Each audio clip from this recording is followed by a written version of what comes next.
Hello students, आज के lecture में हम लेसन नंबर 13 को डिस्कस करेंगे। जो आज का हमारा टॉपिक है जिसमें आप डिस्कस करेंगे वेरिएशंस अक्रॉस कल्चर्स के कल्चर के लिहाज से इंग्लिश में वेरिएशंस क्या हैं, तब्दीलियाँ क्या हुई, न्यू इंग्लिश क्या है, ओल्ड इंग्लिश क्या है और न्यू ओल्ड में क्या चेंजिंग्स हैं। तो सबसे पहला जो टॉपिक है new English and new English definition and differences, मतलब न्यू इंग्लिश की डेफिनेशन क्या है और डिफरेंसेस क्या है, फ़र्क क्या है। New English resulting from the first diaspora, ये डायस्पोरा के रिज़ल्ट की वजह से न्यू इंग्लिश क्रिएट हुई या डेवलप हुई। Comprising north America, US and Canada, Australia, New Zealand. अगर हम इसको कंपेयर करें, मुवाजना करें नॉर्थ अमेरिका, कनाडा या ऑस्ट्रेलिया के साथ, तो ईज़िली आइडेंटिफिकेशन हो जाती है। Developing independently of the British English, ये जो डेवलप हुई इंडिपेंडेंटली, खुद मुख्तार तरीके से डेवलप हुई। उसके बाद resulting from the second diaspora, मतलब ये सेकंड डायस्पोरा के रिज़ल्ट की वजह से भी है। कहते हैं बीइंग यूज ए सेकंड लैंग्वेज बिलिंगुअल और मल्टीलिंगुअल पीपल्स, मतलब ये सेकंड लैंग्वेज के तौर पे भी यूज़ होती है डिफरेंट एरियाज़ में, डिफरेंट मुकामात में। मतलब बिलिंगुअल और मल्टी लैंग्वेज, मतलब एक लैंग्वेज के तौर पे या बहुत ज़्यादा लैंग्वेज के तौर पे। Comprising Pakistan English, Indian English, Nigerian English, Singapore English. इसको अगर कंपैरिजन करें पाकिस्तानी इंग्लिश के लिहाज से, इंडियन इंग्लिश के लिहाज से, नाइजेरियन इंग्लिश के लिहाज से, तो इसको भी न्यू इंग्लिश कंसीडर करते हैं।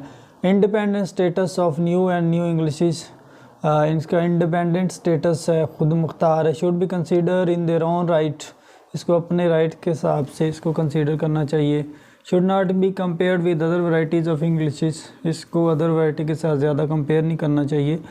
Independent status of new and new Englishes, independent status है। एक्सेप्टेंस ऑफ अमेरिकन इंग्लिश, अगर हम अमेरिकन इंग्लिश की बात करें उस लिहाज से, रिलक्टेंस और टू एक्सपेक्ट अदर वैराइटीज़, और अदर वैराइटी के लिहाज से भी इसको एक्सेप्ट किया जाता है।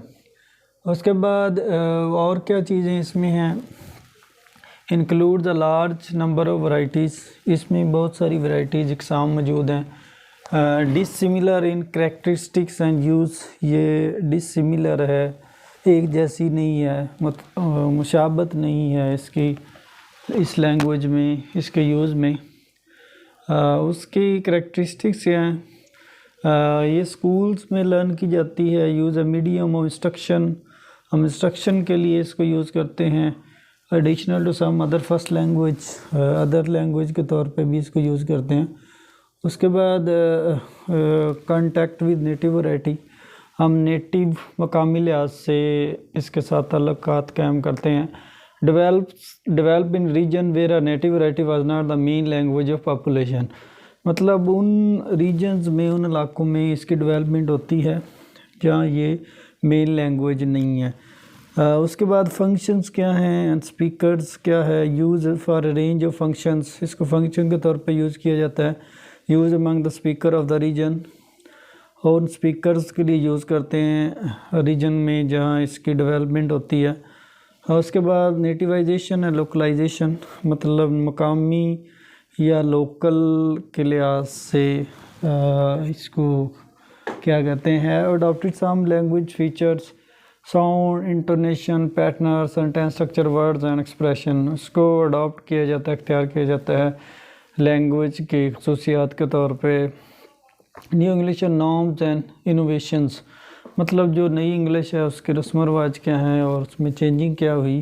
Factors determine the status of innovations, कौन से फैक्टर्स डिटरमिन करते हैं इसके इनोवेशंस को।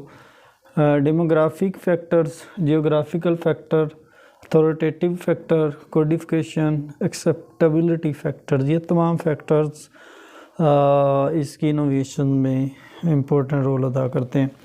उसके बाद नेटिवाइजेशन वन है कि नेटिव मकामी लैंग्वेज इसको क्यों कहा जाता है।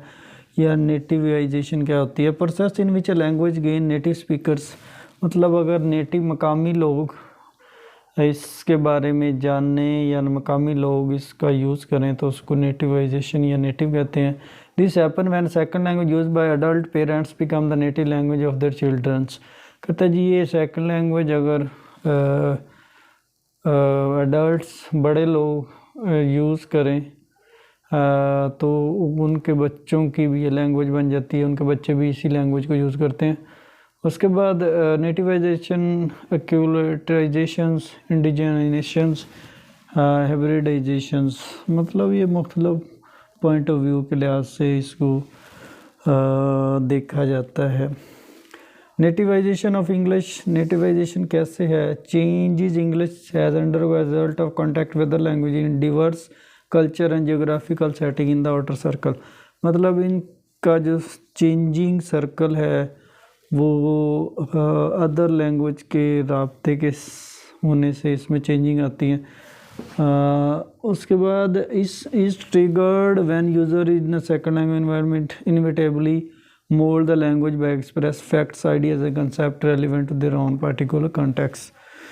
उसके बाद नेटिवाइजेशन है process of nativize due to transfer from local language to English. इसको हम local language to English language में कन्वर्ट कर सकते हैं।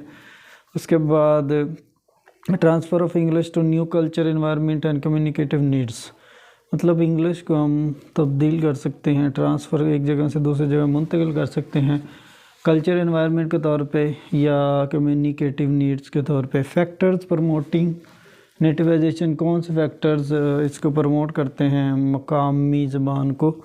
इंग्लिश ज्यूमिंग और the function in the outer circle that relate to the expression of typically local ideas, मतलब ये फ़र्ज़ की जाती है कि इसके जो फंक्शन है आउटर सर्कल में, मतलब आउट ऑफ कंट्रीज़ या अपने मुल्क से हट के जो दूसरे लोग इसको यूज़ करते हैं उनके एक्सप्रेशन से आइडिया होता है कि इसको क्या पॉपुलैरिटी मिल रही है।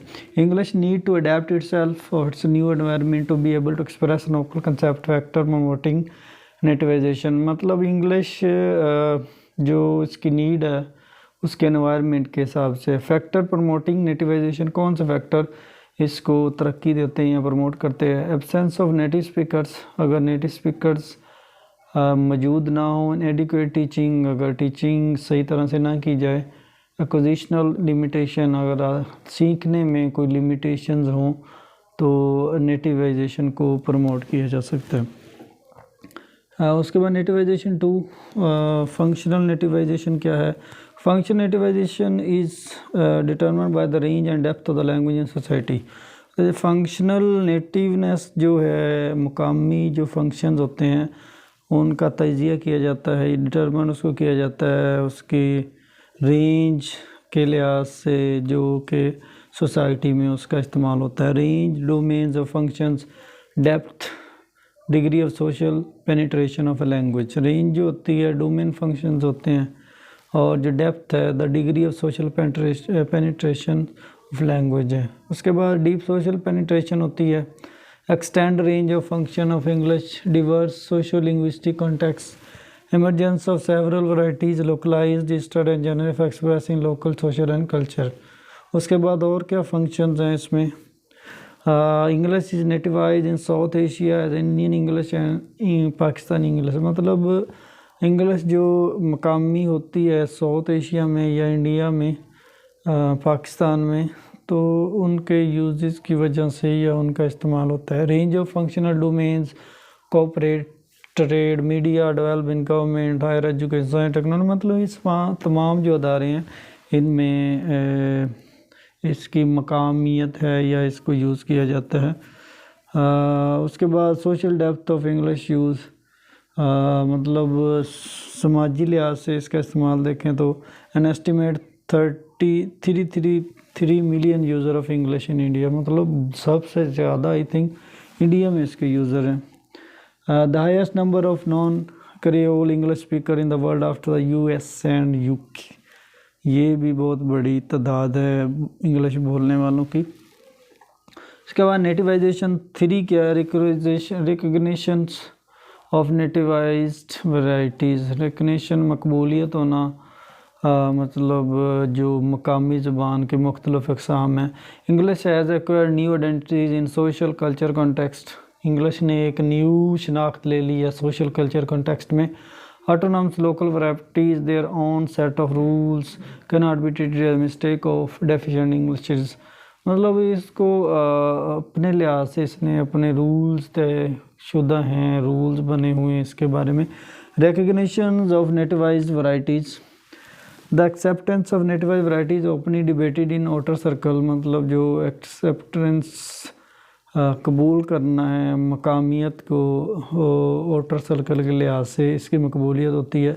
The ideal pronunciation remains, ideal बहुत ज़्यादा अच्छी प्रोनाउंसिएशन कायम दायम रहती है। Indigenized forms of English as stigmatized. Recognition of nativized varieties, ये भी वही चीज़ें बार बार उसी को रिपीट कर रहा है कि उसकी मकबूलियत में कौन कौन से पहलू दरकार होते हैं। नेटिवाइजेशन ऑफ इंग्लिश इन पाकिस्तान, मतलब अगर पाकिस्तान में नेटिवाइजेशंस देखें, इसकी मकामियत को देखें तो इसके डिफरेंट पहलू हैं। कहता जी non to verb PPP had informed that the election commission affair were handed over the secretary against whom the anti-corruption committee conducting an inquiry and who was the charge sheeted bilingual function sheets। मतलब इससे noun to verb, मतलब noun से verb की तरफ इसकी shifting होती है। मतलब नाउन का भी रोल होता है, वर्ब का भी रोल होता है। एडजेक्टिव से भी वर्ब बन जाते हैं, ठीक है। कॉलोनियल बैग्स भी होते हैं और इसमें बहुत सारी चीज़ें होती हैं जिनकी वजह से पाकिस्तान में इसको फेमस या पॉपुलैरिटी मिलती है या पाकिस्तान में इसकी डेवलपमेंट हो रही है। तो इसमें डिफरेंट वेरिएशंस थी पाकिस्तानी कल्चर के लिहाज से।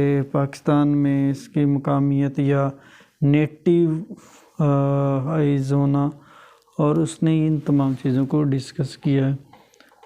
मतलब इसमें भी वही चीज़ें कल्चर को डिस्कस किया है कि इसका कल्चर, इसका दायरा कार कैसे वसी हुआ।